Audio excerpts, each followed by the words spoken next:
Hello everyone, कैसे हो आप सब। एक बार पुनः स्वागत है आप सभी का हमारे अपने YouTube channel Shiv coaching classes पर। उम्मीद करते हैं आप सभी मस्त होंगे, बेहतर होंगे। देखिए, आज से हमारा क्लास 12 बायोलॉजी एनसीईआरटी का नया बैच यहां से स्टार्ट हो रहा है।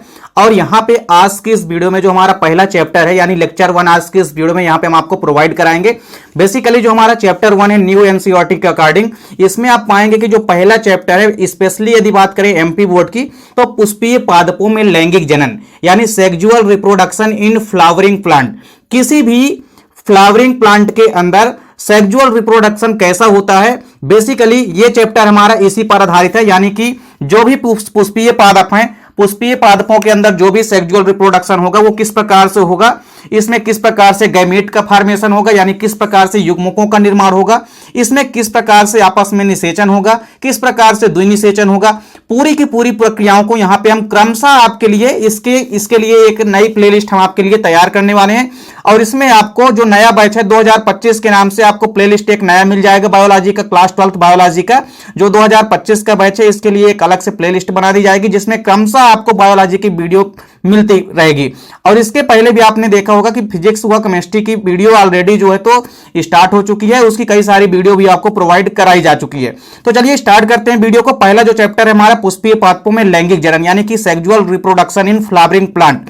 किसी भी पुष्पीय पादपों में जब हम बात करते हैं तो देखिए, बेसिकली जो पुष्पीय पादप होते हैं, पुष्पीय पादप कौन होते हैं, अर्थात जो फेनेरोगैम्स होते हैं। हमने आपको प्रीवियस ईयर में आपने क्लास 11th में पढ़ा होगा कि जिन पौधों में पुष्प पाए जाते हैं उनको हम फेनेरोगैम्स कहते हैं। तो जिनके जीवन काल की किसी न किसी अवस्था में फ्लावर लगते हैं अर्थात पुष्प लगते हैं, उनको हम फेनेरोगैम्स कहते हैं। और बेसिकली जितने भी फेनेरोगैम्स हैं ये दो प्रकार के होते थे, आपने पढ़ा होगा क्लास 11th में कि आवृत्तबीजी व अनावृत्तबीजी यानी कि एंजियोस्पर्म व जिम्नोस्पर्म। तो सबसे पहले आप देखेंगे कि जितने भी आवृत्तबीजी पादप हैं उनकी सबसे महत्वपूर्ण विशेषता होती है कि उनमें लैंगिक जनन होता है। और लैंगिक जनन बेसिकली जो होता है वो पुष्पीय पादपों में होता है। तो पुष्पीय पादपों में जो लैंगिक जनन होगा उसकी पूरी की पूरी प्रक्रिया कैसी होती है, पूरे के पूरे सेक्सुअल रिप्रोडक्शन से क्या क्या प्रॉफिट है यानी क्या क्या एडवांटेज हैं, साथ ही साथ डिसएडवांटेज यानी कि यदि लैंगिक जनन होता है तो उससे क्या क्या हानियां हो सकती है, वो सभी के सभी आज की इस वीडियो में हम आपको यहां पे पूरा का पूरा कवर कराने वाले हैं। चलिए सबसे पहले स्टार्ट करते हैं कि एक्चुअल में लैंगिक जनन होता क्या यानी कि सेक्सुअल रिप्रोडक्शन है क्या। तो देखिए, जो लैंगिक जनन यानी कि सेक्सुअल रिप्रोडक्शन होता है यह एक प्रकार का ऐसा जनन है जिसमें विशिष्ट जनन इकाइयां होती है जिन्हें हम युग्मक या गैमेट कहते हैं। देखिए, लैंगिक जनन की जब भी बात आती है, बेसिकली सबसे पहले तो आपको जनन का मतलब पता होना चाहिए यानी कि रिप्रोडक्शन होता क्या है। तो रिप्रोडक्शन का सीधा सा मतलब होता है कि किसी भी प्लांट या किसी भी जीव के द्वारा अपने ही समान नए जीवों को या नए पौधों को विकसित करने की जो क्षमता होती है यानी डेवलप करने की जो क्षमता होती है या उत्पन्न करने की जो क्षमता होती है, उसी को हम कहते हैं जनन। और लैंगिक जनन का यहां पे मतलब है कि आपस में लैंगिक अंगों के माध्यम से जनन होगा। अर्थात कहने का मतलब है कि लैंगिक जनन एक ऐसा जनन या रिप्रोडक्शन है जिसमें विशिष्ट प्रकार की जनन इकाइयां भाग लेती है जिनको हम युग्मक या गैमेट कहते हैं। यानी लैंगिक जनन के लिए सबसे जरूरी चीज क्या है, गैमेट यानी कि युग्मकों का बनना। तो युग्मक कहां बनते हैं, तो युग्मक के लिए भी कुछ विशेष अंग होते हैं। बेसिकली आप पाएंगे कि ये युग्मक जो होते हैं ये एक कोशिका या कभी कभी एक केंद्रक के बने हो सकते हैं। सबसे पहली दो चीजें आपको ध्यान में रखनी है कि लैंगिक जनन के लिए आवश्यक शर्तों में पहली शर्त यह है कि लैंगिक जनन के लिए गैमेट या युग्मकों का होना आवश्यक होता है। साथ ही साथ ये जो युग्मक होते हैं ये या तो एक कोशिका वाले हो सकते हैं या कभी कभी कुछ युग्मक ऐसे होते हैं जो कि एक केंद्रक वाले भी हो सकते हैं। तो दोनों चीजें आपको याद रखनी है। देखिए, इस जनन की एक और खास बात क्या है कि इस जनन में दो युग्मक आपस में मिलकर के एक द्विगुणित कोशिका बनाते हैं जिसे हम जाइगोट या युग्मनज कहते हैं। ये वन ऑफ मोस्ट इंपोर्टेंट चीज है जो आपको याद रखना है। देखिए, लैंगिक जनन में आपको याद रखना है कि इसमें आपस में दो प्रकार के युग्मक मिलते हैं और दो प्रकार के आपस में युग्मक मिलकर के एक द्विगुणित यानी कि डिप्लॉइड सेल का निर्माण करते हैं। अब आपस में जो दोनों युग्मक मिलेंगे वो कैसे होते हैं, वो अगुणित होते हैं यानी कि हेप्लॉइड होते हैं। तो आपस में जब अगुणित युग्मक मिलते हैं तो एक डिप्लॉइड यानी कि द्विगुणित कोशिका का निर्माण करते हैं जिसे हम जाइगोट या युग्मनज कहते हैं। अब आप यहां पे समझेंगे, जैसे हमारे पास मान लीजिए एक अगुणित सेल है, ये सेल हमारे पास एक सेल है मान लीजिए, और ये सेल कैसी है, ये अगुणित सेल है यानी कि हेप्लॉइड सेल है। साथ ही साथ दूसरी सेल एक और ले लेते हैं, ये भी एक सेल है और ये भी कैसी सेल है, ये भी हैप्लॉइड सेल है, यानी ये भी कैसी है, ये भी अगुणित सेल है। अब जब आपस में दो अगुणित सेल मिलेंगे तो एक द्विगुणित सेल का निर्माण करेंगे, यानी एक डिप्लॉइड सेल का निर्माण करते हैं।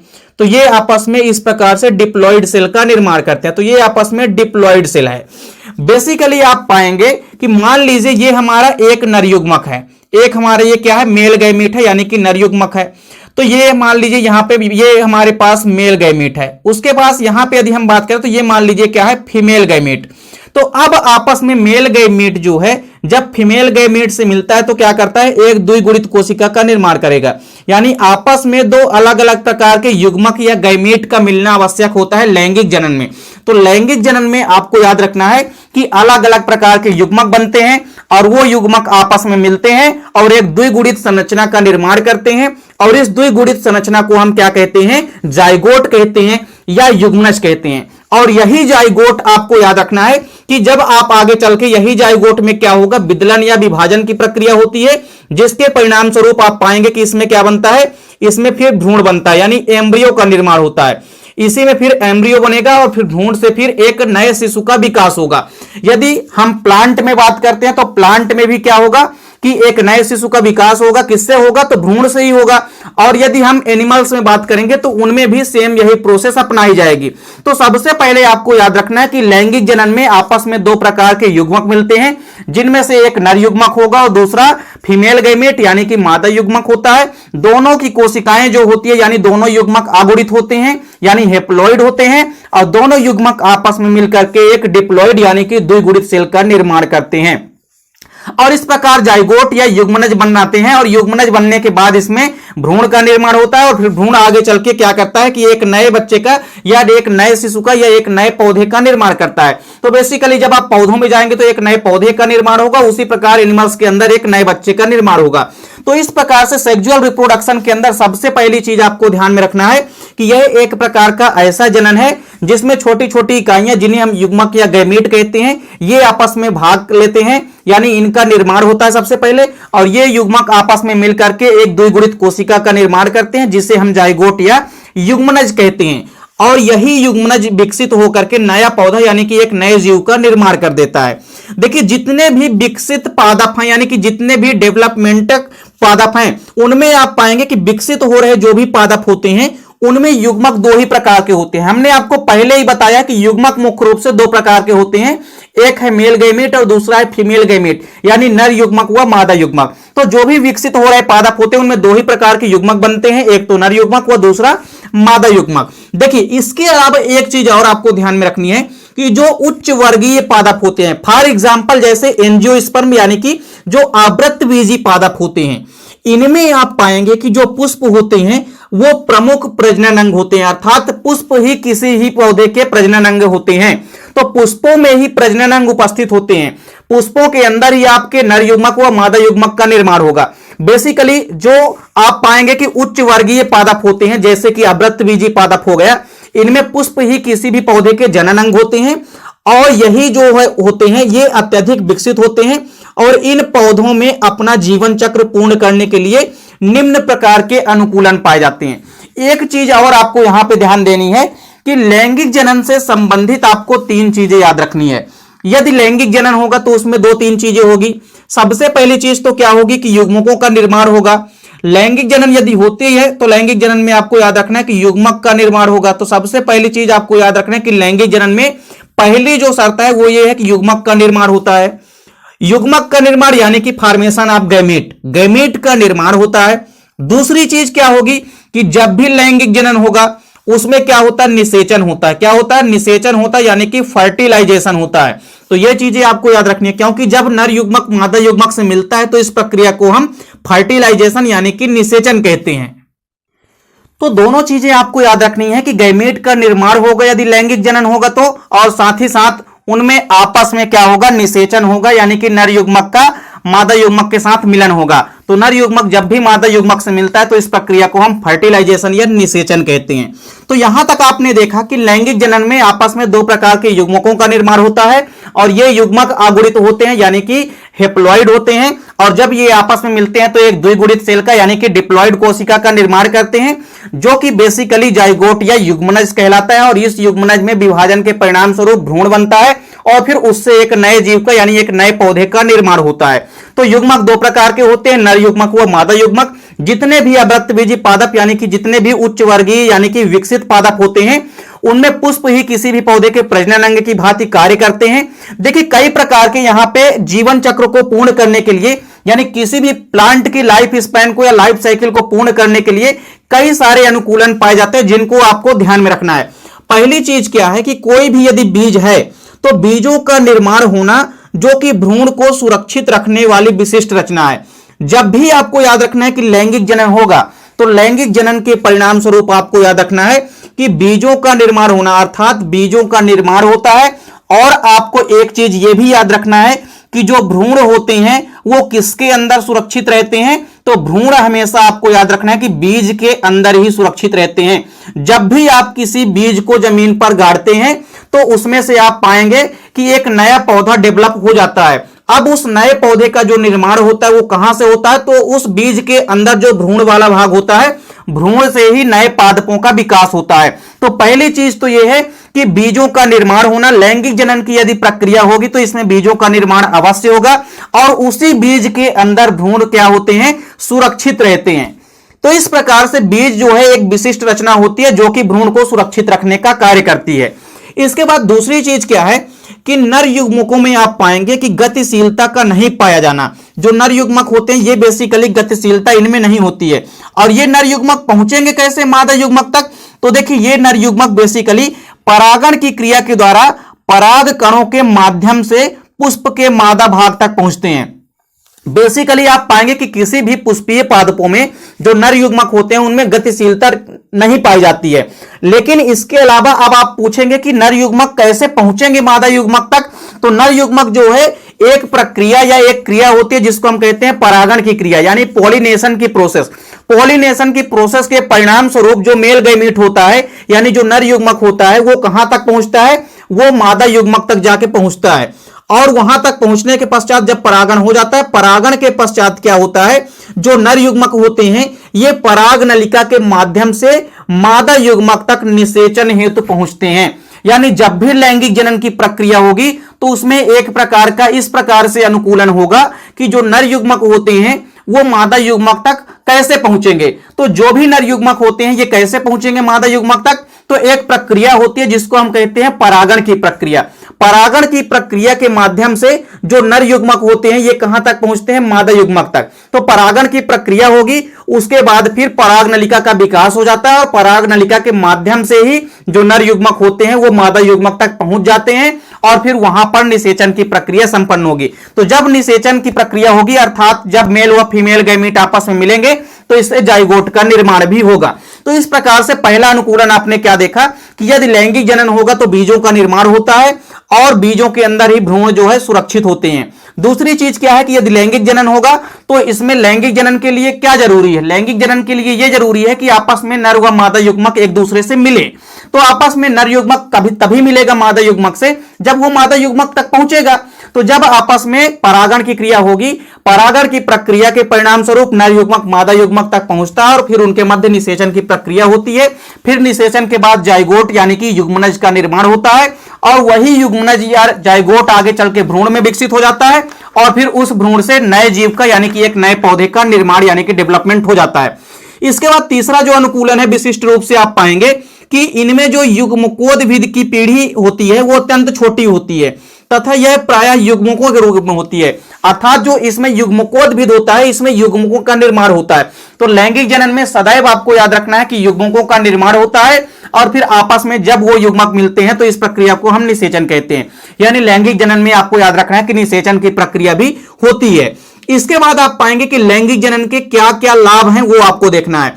लैंगिक जनन से पहला लाभ देखिए क्या है कि लैंगिक जनन में दो विभिन्न प्रकार के जनकों में बनने वाले युग्मकों का संलयन होता है और इसके फलस्वरूप विभिन्नता पैदा होती है जो जीवों के अनुकूलन तथा विकास में सहायता करती है। देखिए सबसे पहली चीज हमने आपको वही बताई ना कि लैंगिक जनन में क्या होता है, दो विभिन्न प्रकार के अलग अलग प्रकार के युग्मक बनते हैं। और जब अलग अलग प्रकार के युग्मकों के मिलने से निषेचन या जाइगोट होता है, तो अब आप बताइए कि जब दो अलग अलग प्रकार के युग्मक मिलेंगे और अलग अलग प्रकार के लिंग के, यानी कि नर के लिंग से यदि नर युग्मक बन रहा है तो मादा में बेसिकली मादा युग्मक बनेगा। तो दो अलग अलग प्रकार के युग्मक बन रहे हैं, तो उनसे जो नया पौधा विकसित होगा उसमें जाहिर सी बात है कि कुछ तो मेल गैमीट और कुछ फीमेल गैमीट, यानी दोनों के लक्षण ही मौजूद होंगे। तो जाहिर सी बात है कि जनन के माध्यम से विभिन्नता पैदा होती है, चाहे वो लैंगिक जनन हो या अलैंगिक जनन हो। तो मुख्य रूप से आप पाएंगे कि लैंगिक जनन में दो प्रकार के युग्मक आपस में मिलते हैं और फिर इनसे युग्मक के मिलने से जाइगोट यानी कि युग्मनज का निर्माण होता है। और बेसिकली आप पाएंगे कि इनके फलस्वरूप विभिन्नता पैदा होती है, यानी निषेचन के माध्यम से, या आप ऐसा कह सकते हैं कि जनन के माध्यम से। जब तक जनन नहीं होगा तो उनमें विभिन्नता पैदा नहीं होती है। जनन के माध्यम से जीवों के अंदर विभिन्नता पैदा होती है।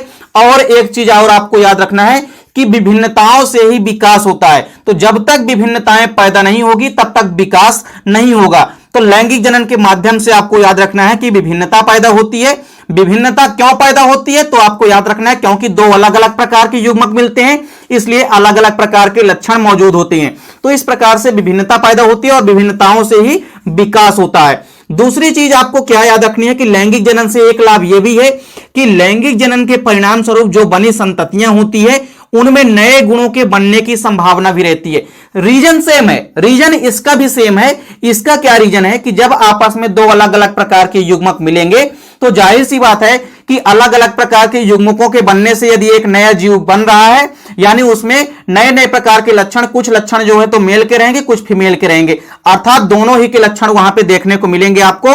तो इस प्रकार से जो संततियां होती है उनमें नए गुण विकसित होने की संभावना होती है। तीसरा एडवांटेज क्या है कि इस प्रजनन से जो बनी संतानें होती है उनमें तीव्र अनुकूलन की क्षमता होती है। तीव्र गति से एडाप्टेशन यानी कि अनुकूलन की क्षमता होती है। अनुकूलन का मतलब होता है कि किसी भी जीव का वातावरण के अनुसार अपने आप को ढाल लेना। तो वातावरण के अनुसार यदि कोई जीव अपने आप को ढाल लेता है तो इस प्रक्रिया को हम अनुकूलन यानी कि एडाप्टेशन कहते हैं। तो यदि लैंगिक जनन होता है तो लैंगिक प्रजनन या लैंगिक जनन के परिणाम स्वरूप जो बनी संतानें होती है उनमें तीव्र रूप से अनुकूलन की क्षमता पाई जाती है। इसके अलावा लैंगिक जनन से थोड़ा हानियां भी देख लेते हैं, क्या क्या हानि भी हो सकती है सेक्सुअल रिप्रोडक्शन के थ्रू। सबसे पहली जो हानि होती है वो ये हो सकती है कि इस प्रजनन में कुछ जीवों को यदि हम छोड़ दें तो उनके अलावा जो शेष बचे जीव होते हैं उनमें दो जनकों की आवश्यकता होती है। अब मान लीजिए कि यदि एक जनक है तो एक जनक यदि है तो उनमें लैंगिक जनन नहीं हो सकता है। लैंगिक जनन के लिए कंडीशन यह है कि आपस में दो प्रकार के जनकों का होना अनिवार्य है। जब आपस में दो जनक होंगे तभी उनसे दो अलग अलग प्रकार के युग्मक बनेंगे और उनमें निषेचन होगा और फिर नए जीव का विकास होगा। तो इस प्रकार से लैंगिक जनन में एक हानि यही है कि यदि एक जनक है तो लैंगिक जनन नहीं हो सकता है। लैंगिक जनन के लिए दो जनकों का होना आवश्यक है, यानी दो पेरेंट्स का होना आवश्यक है। और विपरीत लिंग वाले आपको यह भी याद रखना है। तो एक तो नर युग्मक होगा और एक मादा युग्मक। तो इनका निर्माण कहां से होगा, एक तो नर भाग से होगा, एक मादा वाले भाग से। तो इसलिए दो प्रकार के जनकों का होना अनिवार्य होता है लैंगिक जनन के लिए। यदि दो जनक नहीं है तो लैंगिक जनन की प्रक्रिया नहीं हो सकती है। यह एक प्रकार से हानि है लैंगिक जनन के थ्रू। दूसरी हानि क्या हो सकती है कि इस प्रजनन से बनी जितने भी संतानें होती है उनमें विभिन्नता अधिक होती है और जिससे नए गुणों के ह्रास होने की संभावना भी बढ़ जाती है। तो देखिए बेसिकली आप पाएंगे कि जब प्रजनन की प्रक्रिया होगी, प्रजनन की प्रक्रिया के परिणाम स्वरूप जो नई बनने वाली संततियां होती है उनमें विभिन्नता जो है अधिक मात्रा में उत्पन्न होती है। और जब विभिन्नताएं उत्पन्न होगी ज्यादा मात्रा में तो जो मूल लक्षण होंगे, यानी जो पुराने लक्षण होंगे या मूल लक्षण होंगे, उनका धीरे धीरे ह्रास होने लग जाता है और उनके स्थान पर नए लक्षण अपना स्थान ले लेते हैं। यानी नए प्रकार के लक्षणों का विकास तो होता ही है, साथ ही साथ जो मूल लक्षण यानी जो पुराने लक्षण होते हैं उनका धीरे धीरे ह्रास होने लगता है, यानी उनकी धीरे धीरे हानि होने लगती है। तो इस प्रकार से हमने आज के इस वीडियो में यहां पे लैंगिक जनन यानी कि सेक्सुअल रिप्रोडक्शन से संबंधित जो बेसिक टर्मिनोलॉजी यानी कि जो बेसिक आप देखेंगे शब्दावली या बेसिक इंफॉर्मेशन इसको आप कह सकते हैं, वो हमने आपको आज की इस वीडियो में पूरी की पूरी यहां पे प्रोवाइड कराई है। इसके बाद क्रमशः आपको चैप्टर 1 के पॉइंट बाय पॉइंट यानी एक एक करके पूरी वीडियो क्रमशः आपको प्रोवाइड कराई जाएगी। देखिए इसका यदि आप नोट्स लेना चाहते हैं तो आप कांटेक्ट कर सकते हैं इस नंबर पे, ये पर्सनल नंबर है 9685299149 पर, यानी 9685299149 पर आप कांटेक्ट कर सकते हैं। इस पर आपको हैंड रिटन नोट्स मिल जाएंगे, चाहे फिजिक्स, केमिस्ट्री या बायोलॉजी किसी भी सब्जेक्ट के। 100 रुपए चार्ज है एक सब्जेक्ट का, तो आप आसानी से जाकर के इस नंबर पे कांटेक्ट करके नोट्स पा सकते हैं। तो यहां पे आज की इस वीडियो में हमने लैंगिक जनन यानी कि सेक्सुअल रिप्रोडक्शन से संबंधित बेसिक शब्दावली यानी कि बेसिक इंफॉर्मेशन आज की इस वीडियो में हमने देखी है। उम्मीद करते हैं वीडियो आपको पसंद आई होगी। वीडियो अच्छी लगे तो लाइक और कमेंट जरूर करें, साथ ही साथ दोस्तों के बीच ज्यादा से ज्यादा वीडियो को शेयर करें। चैनल पे यदि आप नए हैं तो चैनल को सब्सक्राइब अवश्य कर लें। मिलते हैं नेक्स्ट वीडियो में, तब तक के लिए जय हिंद, वंदे मातरम।